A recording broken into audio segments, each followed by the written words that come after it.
What are some options? Inconsistent stuns? Or D-push here. Let's start with D-push. Sorry, I was hyper focused on these carry bands out, the Bloodseeker and the TB. Terrible. D-push, I would say, like, generally is going to be coming from your mid lane, right? A lot these days. You can still run like a Wyvern 5, which is a common solution towards the Enigma, right? It hasn't been banned yet, and I think for OG ought to be a consideration. Yeah. Because, of course, the Winter's Curse from range into an Enigma, even though you're playing against a Void Spirit, it can completely ruin your team fight. Okay. So, okay, it's the Dawnbreaker instead that they banned, which is also a realistic ban, right? Just as easy, to be honest, if not easier, to kind of counter this Enigma initiation by casting Solar Guardian from really any position. This Dawnbreaker can be quite a big thorn in the side for that. I think we should see a Wyvern, though, for Nigma, to be honest. Yeah, Wyvern. Puck could also be really good, because Puck Razor is just a deadly combination. Nice. And Sume played a very good Puck in the first game already. But usually when you lose on a hero like that, even if you played really well, you're like, I kind of want to play something else. I want to mix it up. I want the Wyvern, though, I got to be honest with you. Right? Wyvern is strong here for sure. Wyvern Curse into Nyx lining up a multi-hero stun. Wyvern Curse into, of course, the Link, right, is a classic. So it seems so good. It's very, very good against the Enigma. I think, yeah, it'd be good. Okay. We'll go for the Wind Ranger here in OG. That's an interesting idea. I mean, I know they played a lot of 5, obviously in the major, but they did. Yeah. They play as mid as well. The Sep influence. Yeah, but now the issue is for them, of course, is that Sep is casting the game now, and he's not actually playing the 5. But Taiga plays the Wind Ranger. BZM used to play the Wind Ranger as well, back in before OG. And then there's the Wyvern, yeah.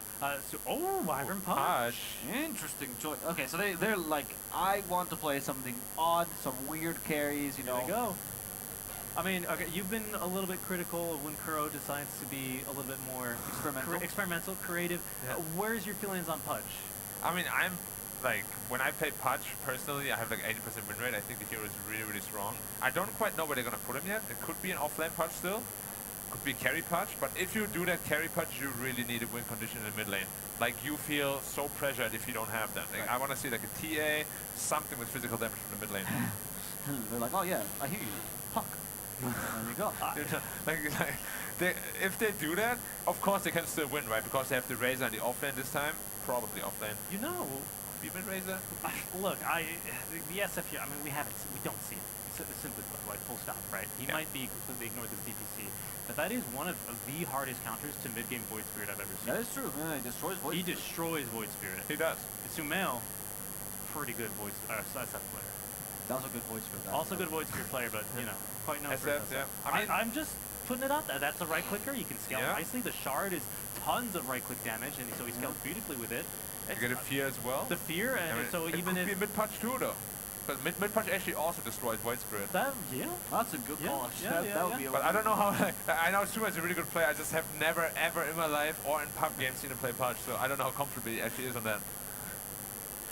Yeah, I don't know, maybe he was practicing for this very moment. The Void Spirit can be countered. I'm sold on the DSF. Let's see what other hero they pick up here, though. Because OG's turn to pick right now.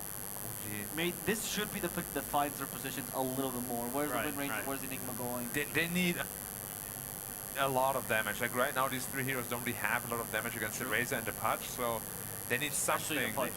They do disengage very nicely, which is a big benefit, right? Windrun, obviously, Void Spirit, obviously, Enigma can be zoning with the Black Hole. Right? Yeah. So that is that. Luna. Some damage, some scaling. The Lunar Blessing is actually pretty significant to mention here with the Windrunner as well, I might add, right? Sure.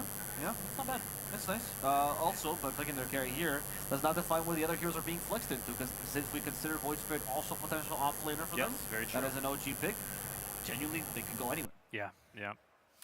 And yeah, I'm really curious how this Pudge is going to go. I wouldn't mind seeing a Sumail Pudge, to be quite honest with you, but I do think, you know, to echo your point again that you've been saying since basically last game, they need a win condition here in this last pick. I mean, honestly, I would much rather prefer if this is an offlane Pudge and a mid Razor, and then they just pick like a good carry for a Miracle that matches up well into the Luna.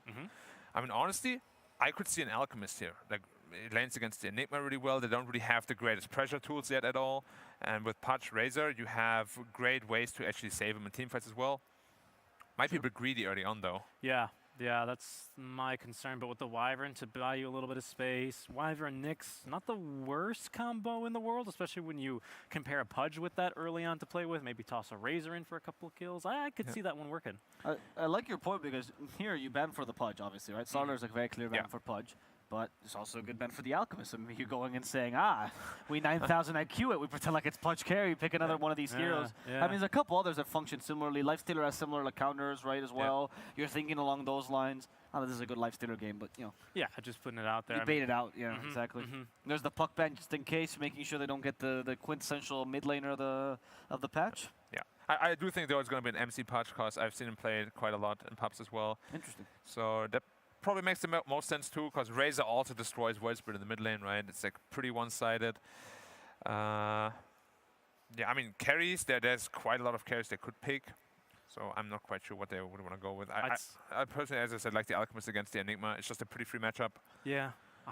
I still quite like that SF. I mean, they ran it safe lane, didn't they? SF is nice, yeah. SF is good too, yeah, for sure. I mean, you know, my issue, I mean, even if they throw Windrunner mid, I think it's a little bit weak to the SF even, right? With the Shadow Rays potentially being quite deadly there. You can't just get a free Windrun and leave. At the same time, though, Pudge also destroys Windranger. Yeah. I mean, it's... You have like 20 damage advantage. So you want to last at the creep? Nope. Nope, not happening Maybe there. tomorrow. And the Batrider, last ban against Nigma, they just don't like playing against Batrider. Even though they have Nyx, that is yeah, I know. That's some hate. It's one of their most contested heroes in terms of like being picked or banned, and for Nigma, mostly banned. Makes me wonder who the player is that hates getting lassoed. Probably Miracle.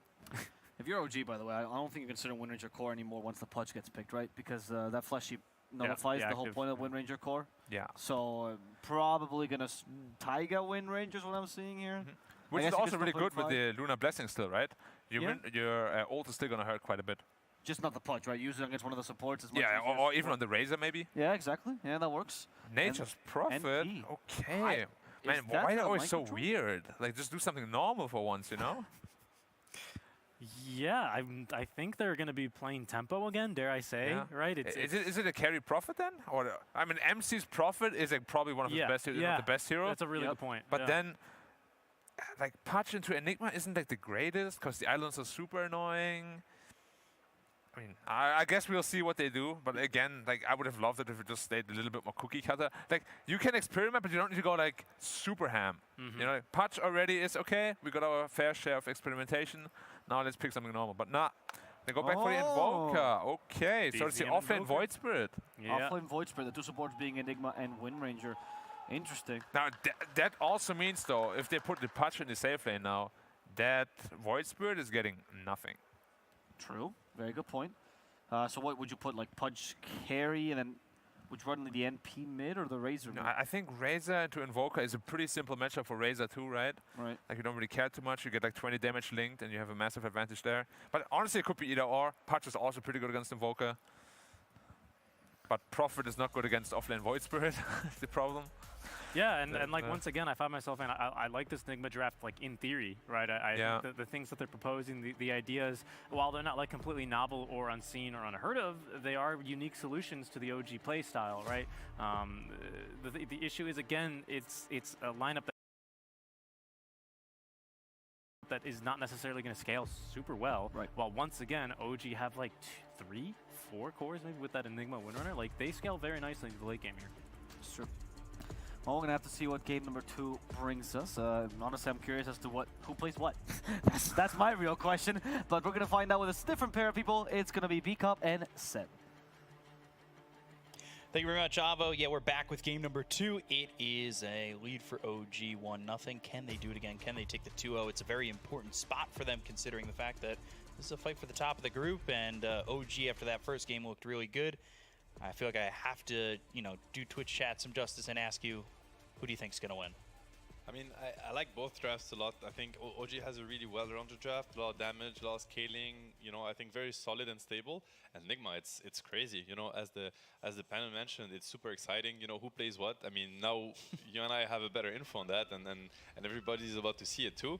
It looks like it's gonna be a Miracle Pudge. It's gonna be a Mind Control Prophet, which is like a classic, and Sumail is gonna play Razor. So that's probably a little more unexpected, I would say, especially into the Invoker. But yeah, very, very, very hype lineup for Nigma. I mean, Miracle Pudge. I'm down. I'm down to see that. You know, we've talked about Pudge a couple times throughout the few days we've been here so far, and I got to ask the question about Amar as well. Like, Void Spirit, not the ultimate go-to that we've been seeing as Miracle misses the hook. Never mind, Miracle Pudge. It's over. It's over. Yeah, you had one chance to impress us, and well. No, but I mean, Amar Void gone. Spirit, it's a classic. He's very comfortable on the hero. I mean, he's shown it. He's played it today, I believe, right? In game 2. Earlier today, and obviously, you know, had a really good game against Liquid, was top 1 net worth, really high impact. I mean, you see it, he's platinum tier, so according to the Amar test, you know, he's passed it, you know, very well successfully, so yeah, Amar Void Spirits, I'm happy to see it, you know. He's gonna bring, I'm pretty sure, very innovative builds. Yeah, you're going to see a top of the net worth Void Spirit because he is deathly allergic to anything lower. Exactly. There's that hook hitting, and maybe Amar's in a little bit of trouble. They've got the static link. Looking like it might just be first blood. Chase is on, the right clicks are out, miss. And the shackle is there, and Amar survives. The miss, the downhill miss into the double shackle. Block the hook. Miracle?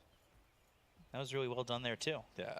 Just staying in line, making sure that Amar can't get hooked. A bit of luck, you know, I'm not going to lie. You know, a bit of luck on OG's side, but, you know, sometimes Gaben is on your side, and that's just how it is.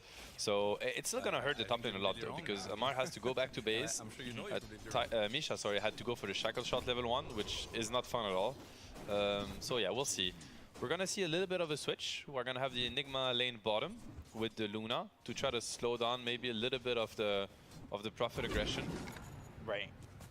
And that's just with the Eidolons taking away that experience, taking away maybe that level 6 that comes from the Wrath of Nature and when you're really looking to move, but all of a sudden Taiga needs to be very careful. MC Prophet, man, you don't joke with MC Prophet. You know, he's really good with the body block and with the aggression, very known for the hero. As top, a lot of pressure on the Pudge. Already a lot of pressure on the Miracle, and they were really hoping they could get that first blood, but now if you're these two heroes, you need to be very careful about your positioning. We have seen, well, some very good win runners on this team. Yeah, I don't know who you mentioned, but who you're talking about, but I'm sure you're right about that one. Definitely making the shackle and as well as the shard look very broken, and the entire kit. And luckily, it is still broken, in my opinion. I think it's still a very strong shard. There's so much pressure on BZM. This is like... I wonder how this matchup goes. I want to say it's kind of Invoker favored, or, you know, maybe the later it gets, the better it goes for Invoker, but so far it seemed like Sumail is, you know, heavily pressuring. And 9-2 right now sitting top of the CS, and BZM forced to stay maybe a little bit more passive, but you could see like Miracle's kind of, he's sitting in a very high in the lane as well, and they're trying to keep the creep equilibrium there. Yeah, Pudge needs a little bit of time before he becomes this like beast on the lane that you can't really pressure. He needs levels in the rod. Ooh, that hook hits. They're looking for it with the rod. Do they have the damage? The Arctic Burn, and there's the Sunstrike. He tried to kill Misha. Okay, it was on Misha. He tried to give him some health, throw some fire onto him, but, well, now you've lost Miracle and you trade Amar. This might be a double kill. Misha doesn't have the winner on, actually. He's gonna die here. Maybe he wants to die, you know? He has no regen, no HP. He has no mana. Like, I think he should even die, honestly. Like, he's does GH know this? Not kill him? He's gonna... Yeah, I think he should. I mean, I wonder. He's gonna... he's thinking about it. But honestly, it's a hard call, because if you leave him like that, he has to walk back to base or wait for the courier. It's much longer than this. He's gonna be back up in 10 seconds, full HP, full mana. Yeah. And it would have been minimum 30 seconds if you let him live. So they thought about it, but then the greed always kind of wins it for Dota players. Like, but I could have the gold. I'll just get the gold. We all know how we behave in Dota. Just get the gold. Shackle again landing, but no either Remnant yet. 4 seconds on cooldown, so you know they can't really cast their spells together. They just have to chill. I got a little confused when BZM threw that Sunstrike. I'm like, Misha's on his team. Maybe there's some beef in OG. You don't know. You know, a team famously known for hating each other's and having a really bad atmosphere. So you just try to kill your teammates. Friendly fire. It's normal. You're giving everybody that little bit of drama that they want. The rumors are spreading. I hear the articles being written right now. Is there trouble at OG? No troubles in OG. No troubles in OG. And as we see, you know, the bottom lane, I think they're trying to relieve the pressure on the Luna. I mean, Prophet is just a good hero against Luna. Luna usually really strives at outlasting your opponent, and there's no such thing as outlasting a Nature's Prophet. You know, for anyone that claimed against that hero, it is obnoxious. He has the treants. And you know, another thing for Nigma too is, yeah, you relieve pressure from, you know, eating one of the treants, forcing Prophet to also right-click the treants instead of, you know, out-blasting and out-denying you. So a decent hero, and also obviously Prophet doesn't like to starve on XP. He needs levels. He needs as quickly as possible the ability to TP to the other lanes, get the ulti also to come into play. We were seeing Nature's Prophet being used in a multitude of ways. Maybe those global lineups, those level 6 lineups where you can really burst it down on someone. Doesn't exactly feel like that here with what they've got. It's not like a level 6 heavy lineup at the moment. But It's just like the Nyx Prophet. It's just a nice combination, right? Yeah. Because Prophet's gonna push out the lanes, and it's gonna give Nyx off the mark very close. It came after the stun, unfortunately. He might even die here. He has nothing to get out of Sprout.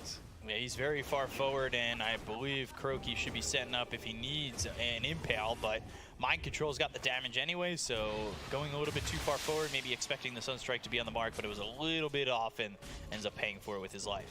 I mean, the Sunstrike right now, Ooh, it's... Luna Ooh, down Luna bottom, might die. Wow. Yuragi's just dead. Yeah.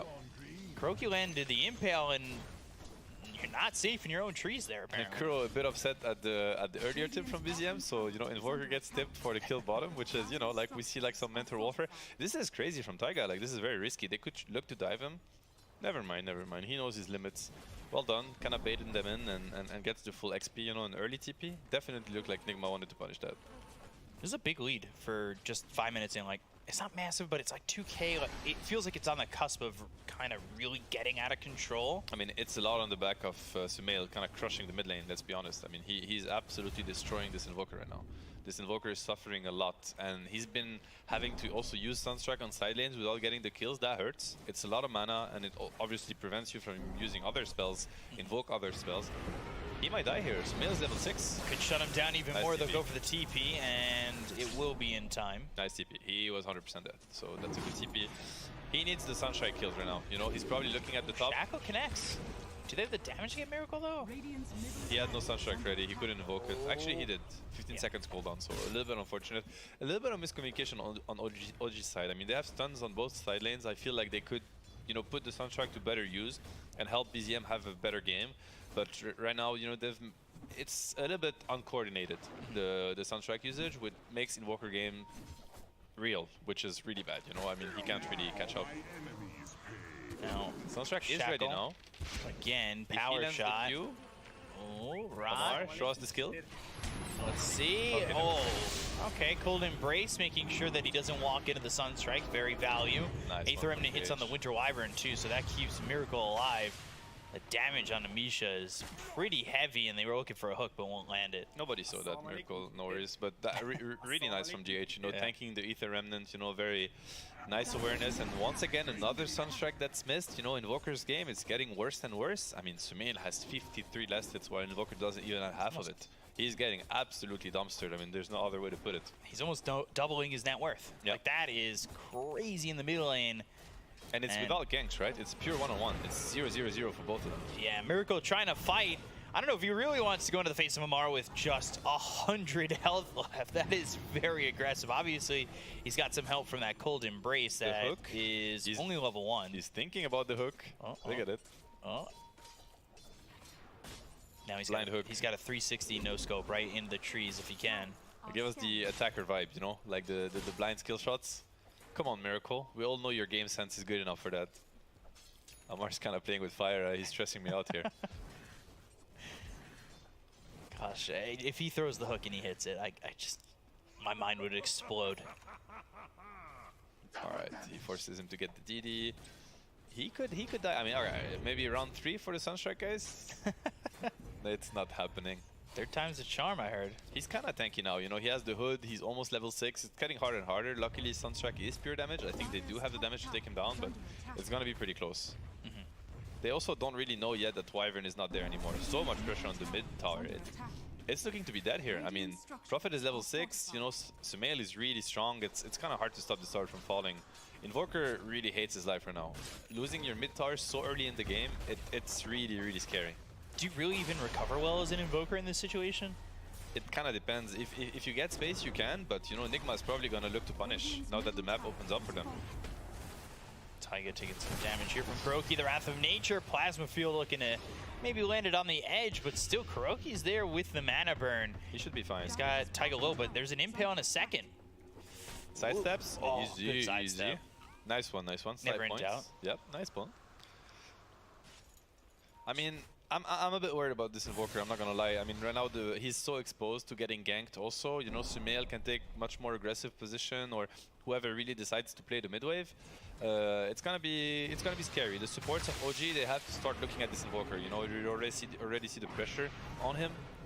And the problem is that OG supports are not the best at kind of relieving pressure, right? Enigma's kind of greedy himself, so is Wind Ranger. So there's not much OG can do right now. Another miss on the Sunstrike, but GH survives for now. A good shackle from Misha, but where's the follow-up? Impale comes in, Kuroki in trouble. They've got themselves at least one. They are kind of funneling into the steps, but it doesn't really matter. There's no black hole. It's still just level 5 for the Enigma. And they end up trading. They get the better of the trade with BZM going down. A lot of that does stem from the fact that they have this ward over mid that's behind where the tier 1 tower was. Yeah. Like, you're able to keep that vision on the Invoker. They pressured with just the supports as well. It was pressure that just, like you said, these supports on OG can't really alleviate too well. And you gotta appreciate, you know, like Sumail's positioning. I mean, now he's going back to his jungle, but he's played so aggressively. And on OG side, you have Luna that's trying to go for a Mask of Madness. She wants to farm the jungle. Invoker, obviously, you know, going for the infamous Midas on Exor Invoker. So he's also, they need space, they need time, you know. And when you lose these towers so early, especially against Nigma heroes, Prophet, Nyx Vendetta, they're not gonna give you the time. I mean, especially Nigma. If there's one team that's gonna be able to play really aggressive, it's gonna be them, right? So very, very scary position for OG to be in. It's already a 4k gold disadvantage, which is big enough. But in this game, it's even worse than that. Right. Ooh, landing the Impale as well as the Vendetta. Miracle maybe could have thrown a hook, but chooses not to. It wasn't on cooldown. I mean, OG's job right now is they need to be really smart about which fights they pick. Right. You know, try to punish Nigma as soon as they overextend, get the pick off, and get out as soon as possible, you know? Because if you ever find yourself in an even situation in terms of numbers with Nigma, you are gonna feed. They're too strong right now. They're way too strong.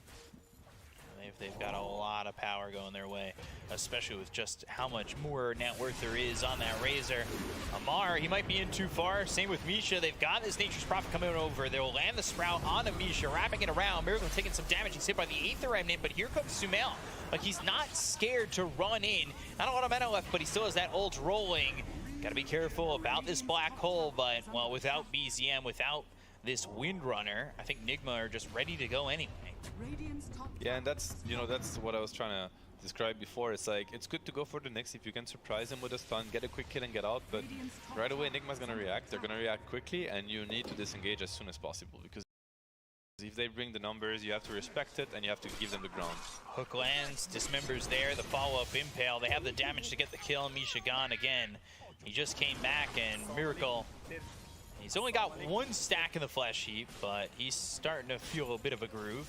I mean, it's a Hood Vanguard Pudge with no boots. You know, it's like... Just talking about that, too. Yeah. The whole build with Pudge and everything. It's good. It's like, they can't touch him. I mean, I think even if they use 5 heroes on him, I don't even know that he dies.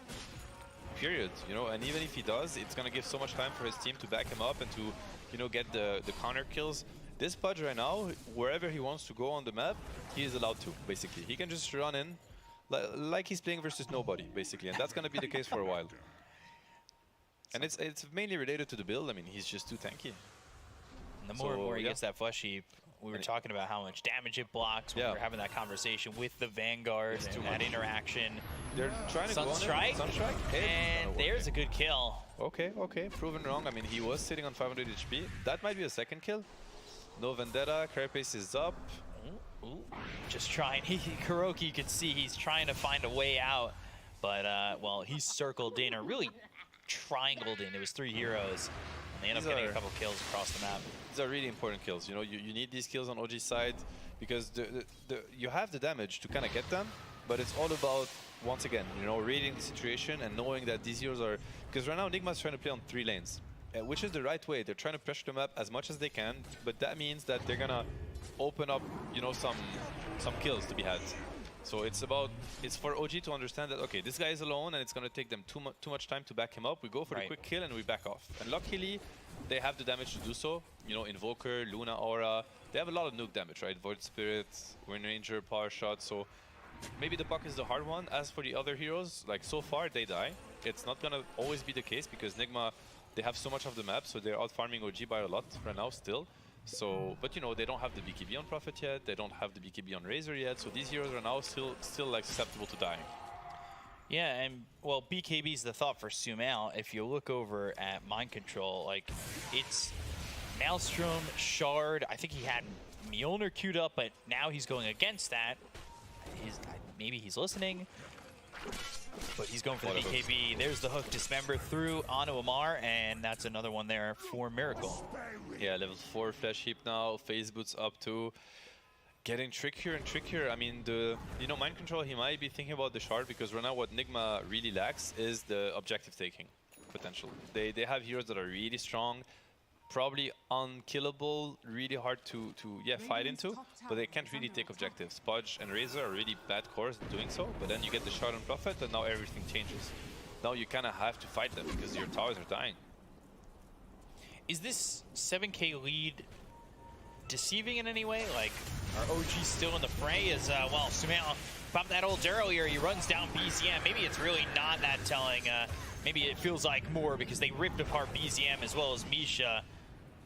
And Amar just gets away. If you're like an OG fan, you know, it's like one BKB choice. Like, you gotta look at the positive side of things. Okay, Razor used BKB, but I don't even know if it matters. I mean, at this point, the game is just so hard for OG to play. And I mean, you see the Luna's positioning.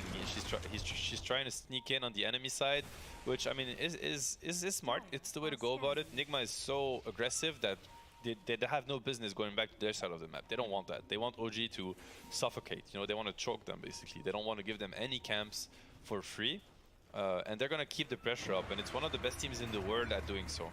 So it's really up to the OG cores to try to navigate through the pressure, right?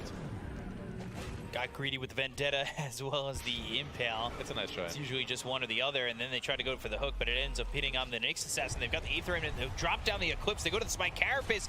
That's a mistake here, because you're taking a lot of damage. In comes Mind Control, he's over with the Wrath of Nature being used. The Black Hole comes out, they get the kill on Kuroki, but is it going to be enough to get anything more than that? Yuragi goes down, they'll lose the Luna, Static Link. Sumail's in, he seems like the scariest guy on the map at the moment, as BZM falls, double kill for Sumail. Amar's going to be next on the menu. One more strike, Sumail with the triple kill, and 4 heroes are dead on the side of OG. All they lose is that Nyx Assassin, and it gets even tougher for OG.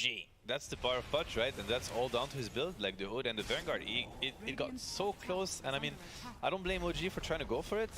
It was really close. I don't know how little HP he had when he survived, but you know, he's just buying time for his team to connect, and right away, you know, they try to connect as fast as they can. Razor comes in, Winter Wyvern comes in.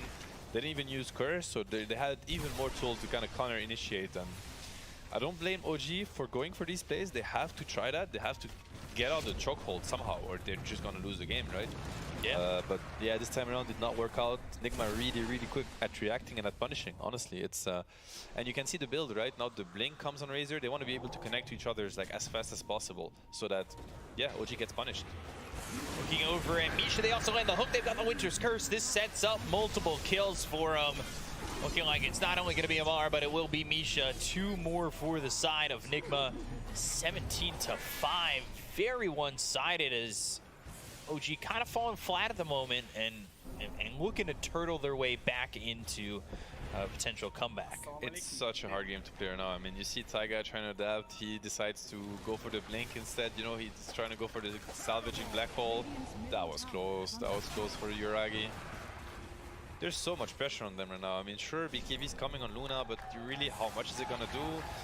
Invoker is also trying to find a 4-staff so that, you know, he can survive these goals, but you already see the map. It is so small for OG. You know, they can't get out of the map. Well, they really can't find their way out, but it doesn't sound like the crowd's kind of happy with this one as they're cheering for Nigma. They have a little bit of lockdown on Sumail.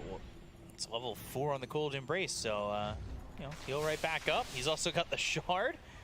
So that is an upgraded Cold Embrace that sends out the Splinter Blast, which when you've got 2 guys like Sumail and Miracle on these heroes who can run into the middle of the fight, get Cold Embraced, and then get Splinter Blasts out like that, when you think you got them, seems like it could be dangerous. Oh, okay.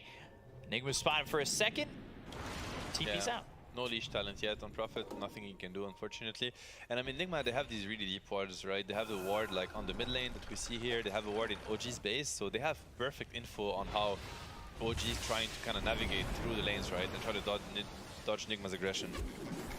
Nice shackle. He might live. There's going to be a hook coming in 2 seconds. Can he hit it? He probably can. He can't.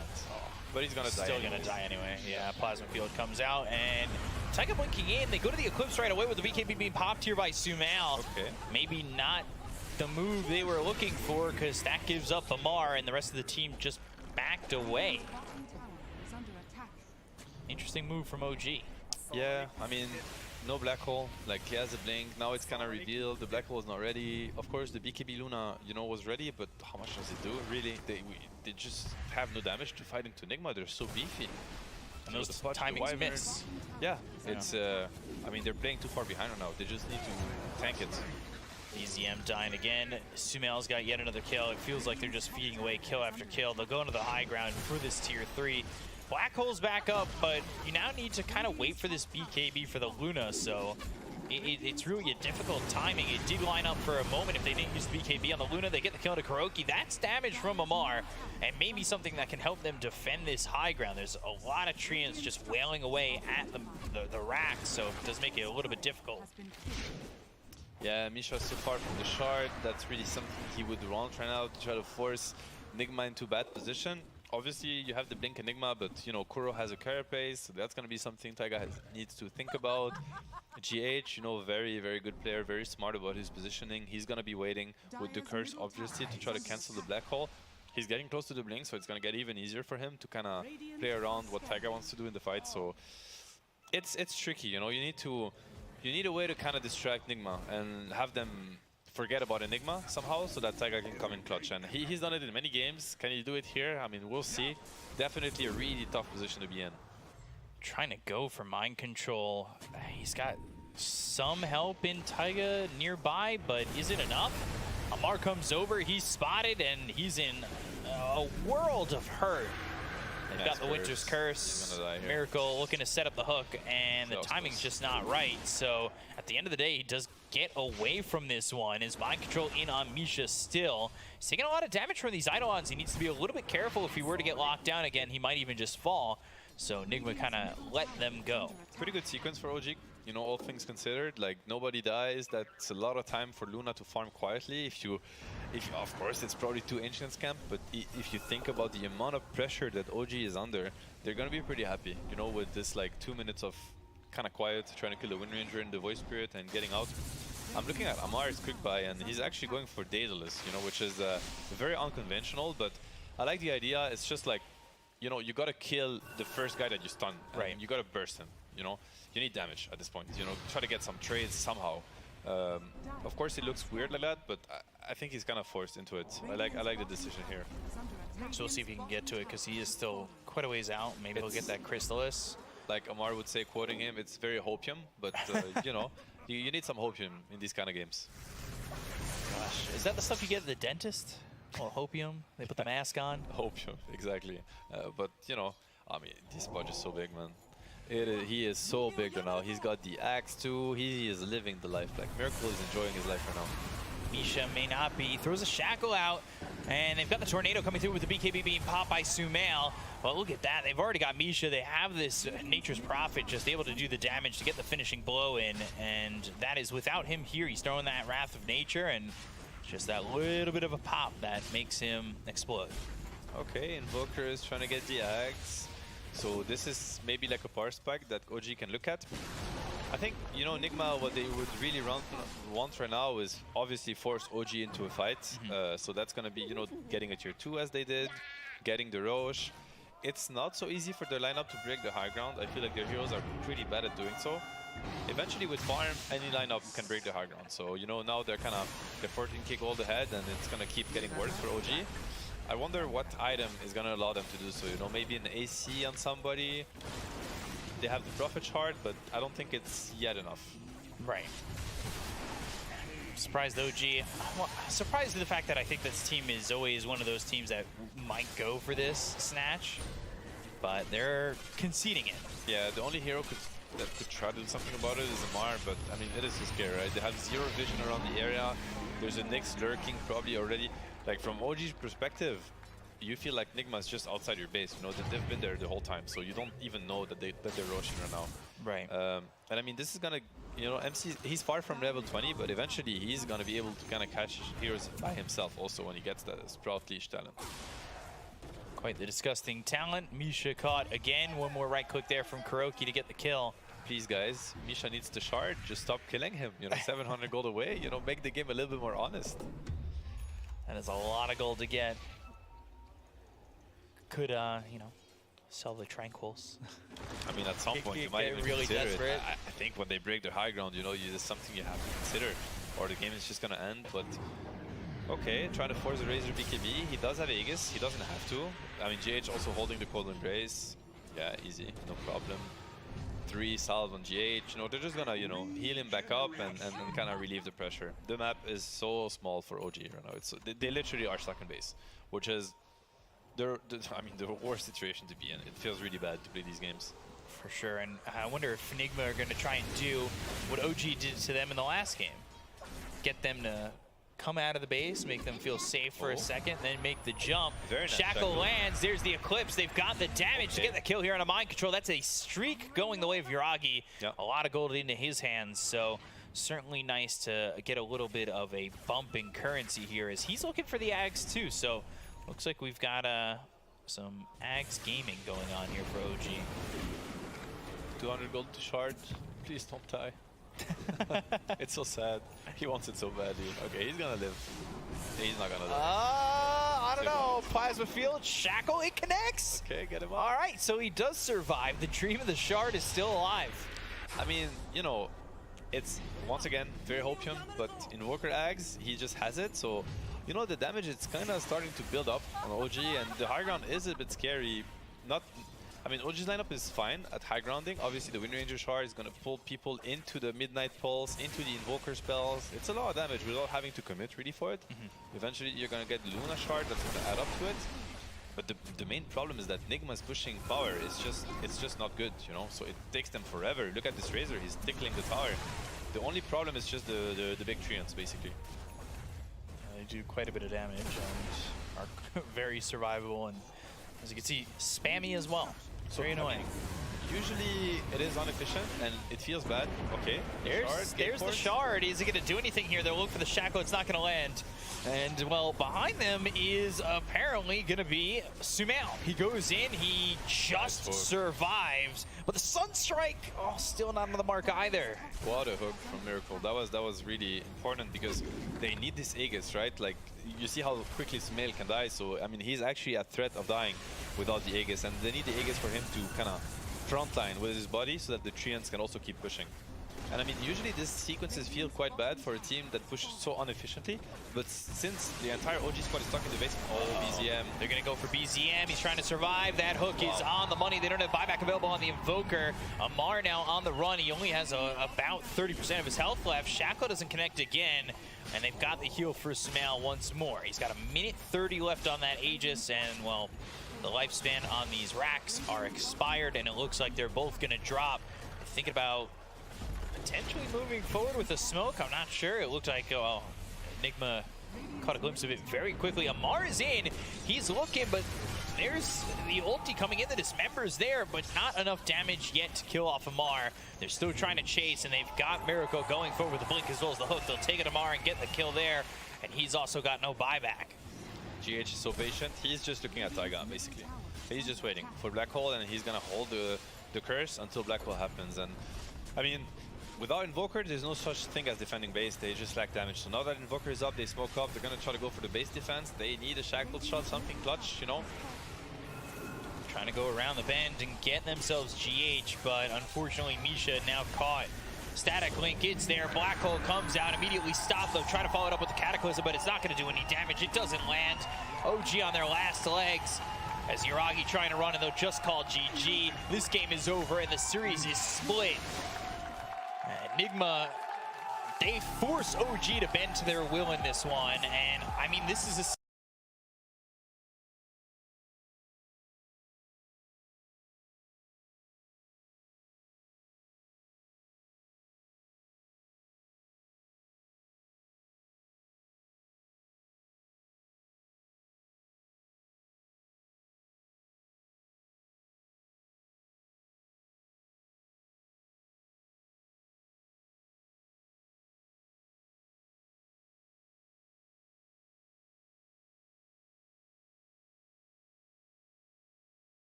net worth on multiple heroes on OG. The second game just was like a highlight reel.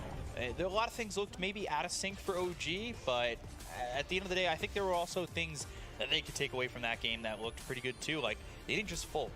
No, they showed held a lot up. of patience. They showed a lot of patience, definitely, and played a decent mid game considering how dire the situation was for them. But yeah, as you said, you know, the laning phase very sloppy from OG, and against a team like Nigma, you're not allowed to be sloppy. You have to hit it, like hit your target every time you get the chance to, because there's not gonna be that many openings, and you've seen how quickly the map kind of shrinked. Because I mean, look at this pressure. We're barely 10 minutes in the game, and this is already, you know, they're taking your tier 1s, they're diving, you know, to the tier 2s, they're invading your jungle. OG, they went for these little pickoffs, and it did give them a little bit of a breathing room, but it just wasn't enough. It was just too much to deal with. Yeah, they were already so far behind from the laning stage. I think getting out of what the laning stage is, they were behind 5,000–6,000 net worth. It makes it very difficult, and you said it all game. GH was ready every single time with this Winter's Curse. The blink just makes it easier. It seemed like every curse had a purpose, and it was just everything came in as a symphony for them. His teamfight awareness is really up there. Yeah, and his positioning awareness too. Like, he knows he has to be involved, and knowing that, he sits back, he makes sure, like, I know Misha's going for me, but I'm not going to make it easy for him to come get me. If he's going to come get me, he's going to die too. Or he's going to die, and I still survive, and I've got the right positioning to then potentially throw a Winter's Curse after that. It was really impressive positioning from GH, and I mean, how do OG, after a match like this, what do you do to grow from that? Like, what's the biggest takeaway? Because losses are your biggest lessons, and you know, what's the big learning thing here? I mean, I think these are the games where these are the kind of losses that are not as devastating, even though they feel really bad in the moment. It's just that when you get so dominated from the beginning of the game, you know something went wrong, and it was also probably theory-wise, so you just have to get back to the drawing board and get ready for the next game. Yeah, so we'll see them on their next game. And to break down this game in the Nigma victory, we've got the desk. So guys at the desk, take it away. Thank you very much. We're indeed going to break down the second game. You know, we were doubtful, or some members more than others, of the craziness of the strategy, but it ended up working out for Nigma. Now, it is important to note the differences where we talk about having a more reliable win condition, and did feel like this game, both Razor and the NP fulfilled that role, even if the Punch was the more well, not really unorthodox, but less cookie cutter carry. Yeah, yeah. That's what we want, right? We just want right-click carries or right-click heroes. Prophet is definitely one of them. Yeah. Razor also very strong in that regard. So yeah, definitely a lot of this can always work out very easily, and whatever Nigma drafts, right, it either goes like this way, they completely stomp the game, or the opposite way they've seen in game 1, where they get completely crushed. I've not really seen an in-between there, so yeah. 1-1 Kings, as you named them. Yeah, I mean, so far, right, I think they took the one loss, but other than that, they've been draws all the way. Yeah, it's even harder than the one win, pardon me. Yeah, the Nigma are done, actually, after this match. Oh. Yeah. Oh, wow. Okay. Yeah, 5-3, so that's going to be the scoreline to beat. OG, they're going to have one match remaining, RNG as well, and TSM all have one more game to play. Yeah, as we see the score screen here, provided to you by STC. Yeah, looks like TSM is almost out as well, huh? If they lose one more game, they're gone. Yeah. 5 losses means Liquid is already gone as well. Yeah. 5 is going to be the number to condemn you, so TSM and RNG is going to need to be go their way. TSM needing to get the win over OG, and yeah, basically at least that. Yep. They need to get the 2-0 over OG. Yeah, exactly. All right, the win is best of 2. Yeah, there's no other way to win. Yeah, that's going to be a tough one. But honestly, considering how they played in the very beginning, you know, they look good. OG, they're all over the place, right? They have some really good games, but they have been stopped sometimes. Like, this is a great example of it. And I think these fast drafts that Nigma is showing might be the key to it. Yeah, surely maybe the last one was more experimental than this one, but seemed to have worked out. And here we have the MVP vote. Yeah. As we can see the hero, the MVP, of course. In the second game, we decided for it to be Samael. He played a fantastic Razor in this game too, and was a really important reason why they had skill ability. Yeah, for sure. I think they were expecting, you know, with the Windrunner